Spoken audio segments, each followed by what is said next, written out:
Welcome to Wizard.com. I'm maths teacher Aditi. We have this question here. Which of the following is the next term in the series this?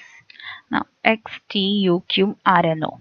Now, to find the next term, we'll have to find out the pattern in which these letters are written. So, let's write alphabet A, B, C, D, E, F, G, H, I, J, K, L, M, N, O, P, Q, R, S, T, U, V, W, X, Y, and Z. Z. So the first letter is X.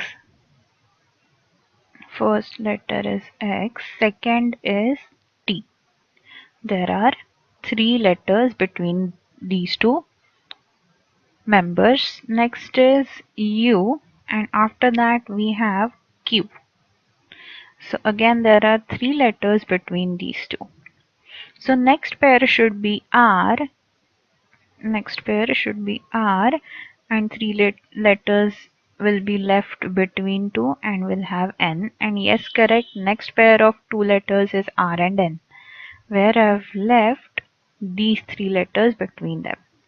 So the next pair will be O, and leaving three letters we have K. So after O we get a K. Answer is option B.